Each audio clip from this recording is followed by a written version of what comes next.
I'm Noel Isaacs. I'm the principal in the partnership of Floreat Primary School. And I'm Stephanie Hampel, Noel's business partner, and together we are the partnership for Floreat Primary. At one of the workshops we were taught that try and steer away from PowerPoint presentations because you must have eye contact with the audience. Hence our decision not to use PowerPoint. We actually went according to the script, the questions that we were put. I'm just going to talk about the challenges at the school. Now, I'm not going to list all the challenges because I think we can all identify with discipline and parents and whatever.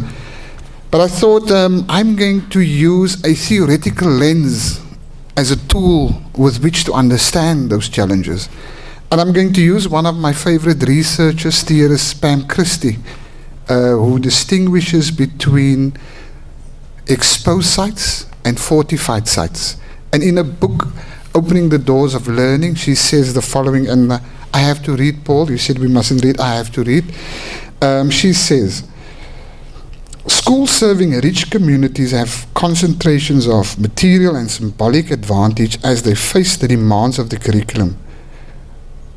Those are known as fortified sites. Through the pooled material and symbolic resource of parent communities, these schools are fortified against the demands of the curriculum. Schools serving working class, poor communities, and all the schools that is in the circle are obviously in working class communities, are exposed sites in terms of the academic curriculum. In these schools, there are high concentrations of learners who struggle with the curriculum. It is not cultural advantage that is pooled at these sites, but multiple disadvantage. Poor language skills, fragmented family lives, poverty, low levels of parent education, inter alia. So the question is, so what makes the difference at these exposed sites? I believe, like in our school, the difference is the resilience of the teachers, the learners, and of the leaderships.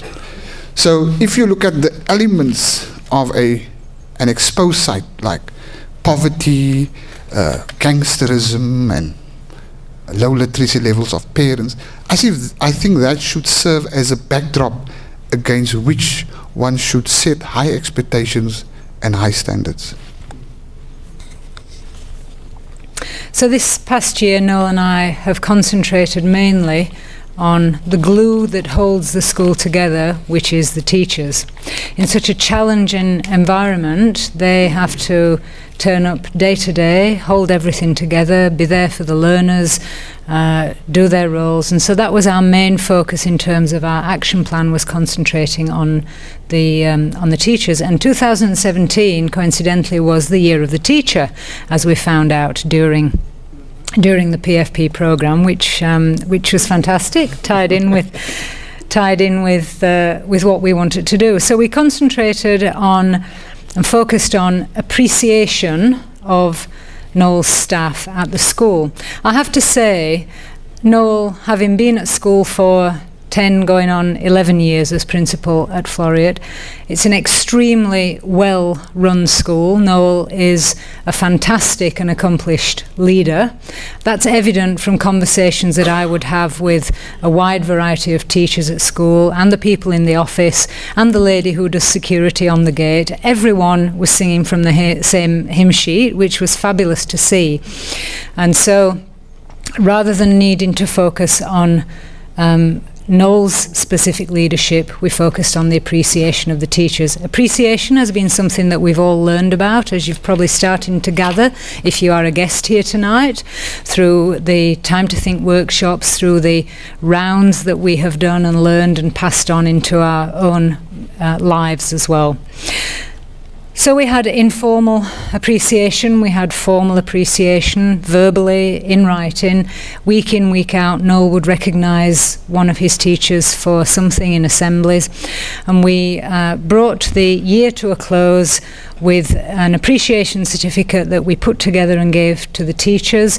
We don't have time to read all of that out, but there's one sentence from that I particularly like, which is the following: "A teacher takes a hand, opens a mind and touches a heart." So that's what we wanted to continue to encourage, because they face this difficult environment day to day. The second thing that Noel and I focused on was being a supportive thinking partnership for one another during the year. Yeah, so what have we learned over this year? From Steph, some of you may or may not know that she's actually English. She's from England, but she's lived in Australia for the past number of years, 20 years.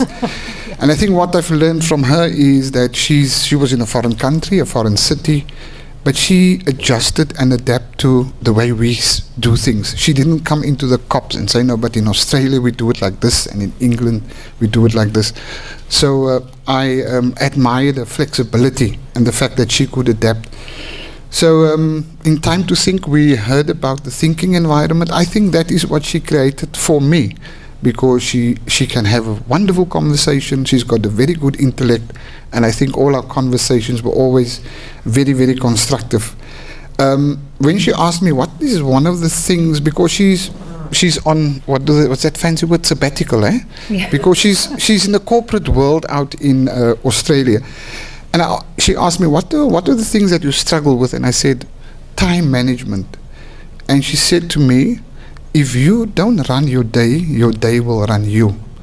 And then one day we sat in Blue Root Mall in Mug and Bean, and she introduced me to this matrix. I think it's Stephen Covey's model about the 4 quadrants. And she said to me that time is the scarcest resource, so you must use it well.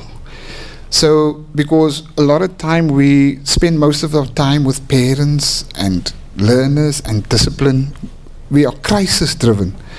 But she said that most of our time should be spent in that second quadrant on developmental initiatives, planning and relationship building. And we must prioritize. She also just reminded me that initiative taking remains a crucial element of effective leadership. In Time to Think, I think one of the other things I also learned was, what I enjoyed was when we had the COP and the host principal would just give a bit of background of the school, and I enjoyed that because I always silently admired all the principals because of what they achieved despite and in spite of the challenges that they faced. Flawless consulting, I think the things that stand out there are, you must allow yourself to make mistakes. As a consultant, meet the clients where they're at. I think speaking to us as principals, meet the learners where they're at, meet the teachers where they're at, and meet the parents where they're at. And we are always at the receiving end of other people's demands. And I think another important one, every problem dealt with in contracting means fewer problems later on.